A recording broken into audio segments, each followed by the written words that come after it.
Hi everyone, my name is Pavitra V. Today we are going to discuss a topic called vibrational spectroscopy. So in the previous video I have given you what is a spectroscopy and what is rotational spectroscopy. Today we will discuss vibrational spectroscopy. So vibrational spectroscopy is active in IR region, that is infrared region.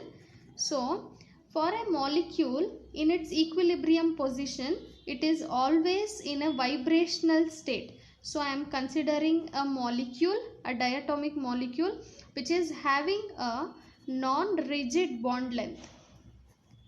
So non-rigid bond length, that is one of the condition for vibrational spectroscopy is that the dipole moment of a molecule must change during vibration. So in rotational spectroscopy we have the molecule should possess permanent dipole moment, but for vibrational spectroscopy there is a condition, that is dipole moment must change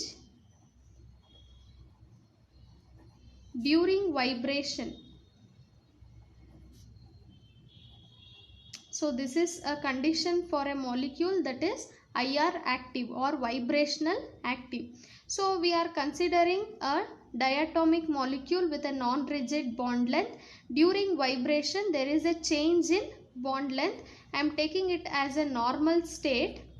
So when it undergo compression, it forms lesser in bond length size. When it expands, it will give a longer bond length value. So it is nothing but expansion and this is compression.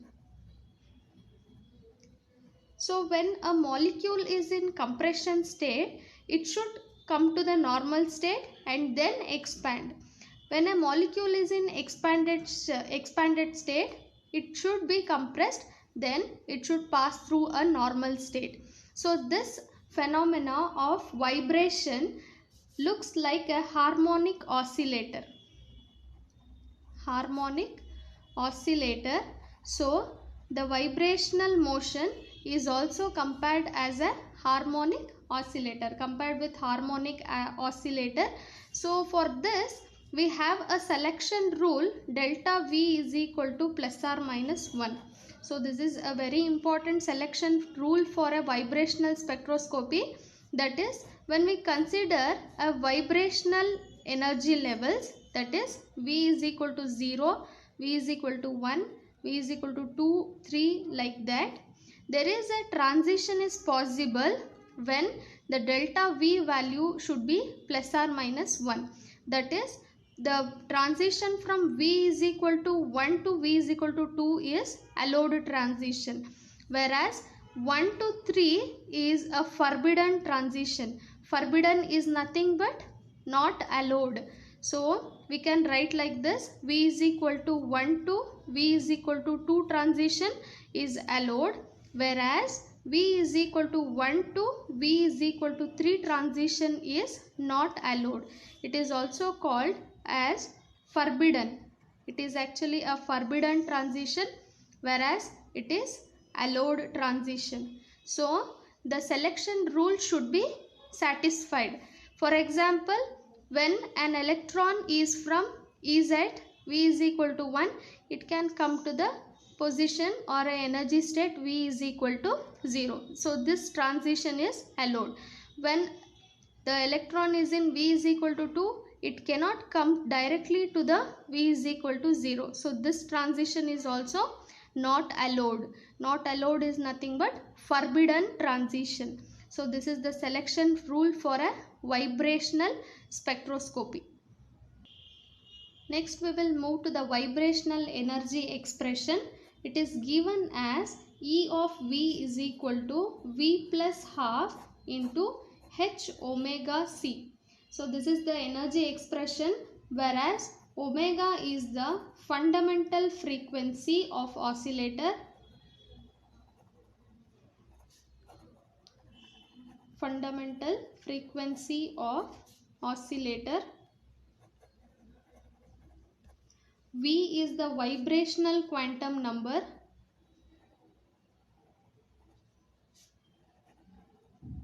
V is the vibrational quantum number, whereas C is the velocity of light, that is 3 into 10 power 8 meter per second, velocity of light, and EV is the vibrational energy.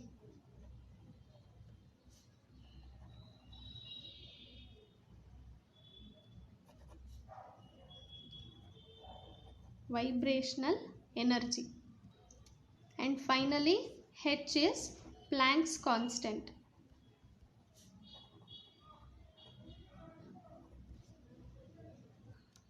For this above equation, when V is equal to 0, then it is considered as rotational energy level. Rotational energy level, in which the above equation will become E of V is equal to half H omega C. So this is called 0 point energy.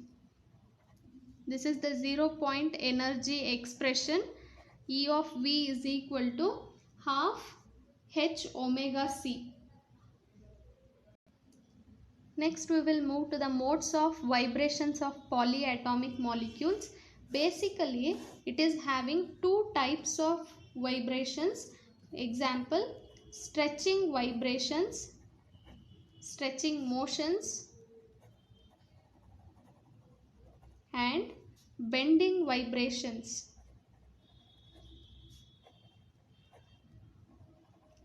It is also called bending motions. Stretching motions are of two types. One is symmetric stretching and asymmetric stretching. Symmetric stretching and asymmetric stretching, like this. See, if we consider a triatomic molecule like this, if it is a symmetric stretching, both the bond angles will undergo compression or both the bond angles will undergo expansion. So symmetric stretching leads to the formation of symmetric structure after stretching.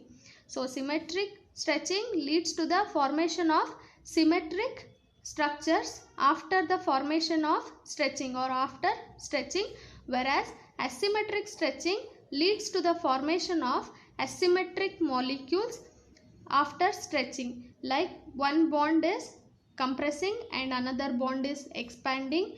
Likewise, vice versa, this bond is expanding and this bond is compressing. So after stretching, it leads to the asymmetric structure.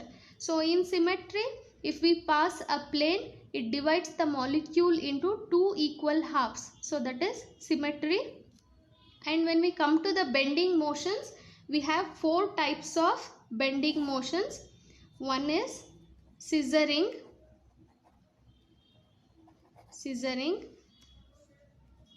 rocking, wagons, and the fourth one is twisting. When we come to the scissoring, it looks like a scissor motion like this. Both are inwards or both are outwards like this, scissoring motion. Whereas when we consider a rocking, either both right side or both left side like this. Both right side or both left side. When we come to the wagons, both are clockwise direction or both are anti-clockwise direction.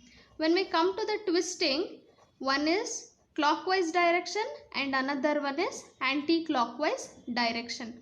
So this is the modes of vibrations in polyatomic molecules. These are the possible modes of vibration. This is the question majorly asked in the examination. How many fundamental vibrations would you expect to observe in IR spectrum of water molecule and carbon dioxide? So basically we have two types of molecules. One is linear molecule and another one is non-linear molecule. So when we consider a linear molecule, then we have a formula 3n minus 5 is equal to number of modes of vibration. So we have a formula for linear molecules like 3n minus 5. For non-linear molecules, we have 3n minus 6 is equal to number of modes of vibration. So for calculate the number of modes of vibration of linear molecules, we use this formula. For non-linear molecules, we use this formula. Here where n is equal to number of atoms present in the molecule. So which molecule we are considering? In that molecule, n is the number of atoms. For linear molecule, see in the example H2O and carbon dioxide, we know the shape of H2O, that is it is non-linear, that is bent shape. For carbon dioxide, it is a linear molecule. For example, if we write the structure of carbon dioxide, C double bond O and C double bond O. So it is a linear structure in which we have a 3 atoms. If we calculate number of modes of vibration, we will get 3 into 3 minus 5. So it is 3 3s are 9 minus 5, it is 4. So we are having 4 modes of vibration. It will be like this. See, this is the 3 atoms. One is symmetric stretching. First mode of vibration is symmetric stretching. Second one and third one are plane deformations.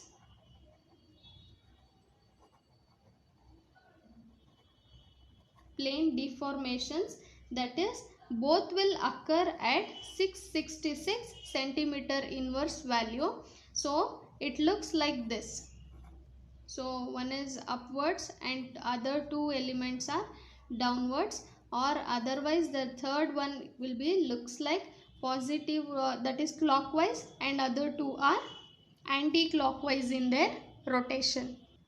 And then fourth one is the asymmetric stretching, that is both one is compressing and another one is expanding, that is asymmetric stretching.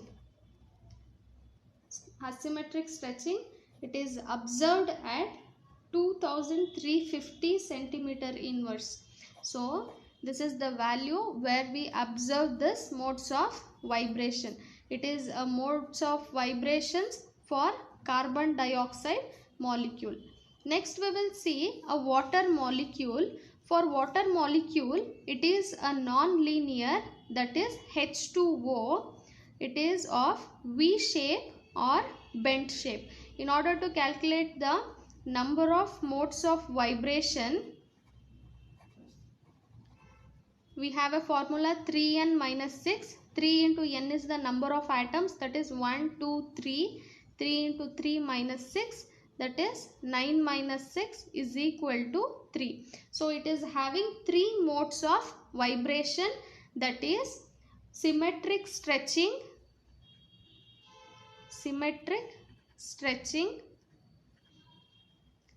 that is like this. The molecule will stretch symmetrically like this. And next one is symmetric bending, that is the molecule will move like this. You can observe the arrow mark so that the bending is uniform in nature. The last one is asymmetric stretching. So here one is expanding and another one is compressing. So these are the modes of vibration for water molecules, in which it is having a 3 modes of vibration. One is symmetric stretching, symmetric bending, asymmetric stretching. So this is very important from the examination point of view.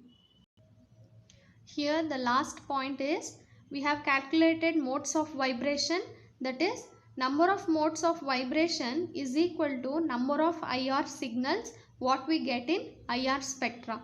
So how many number of modes of vibrations are present for a molecule? We will get that number of IR signals. Sometimes there is a exceptional cases. After that, these are the some of the examples for vibrational active molecules.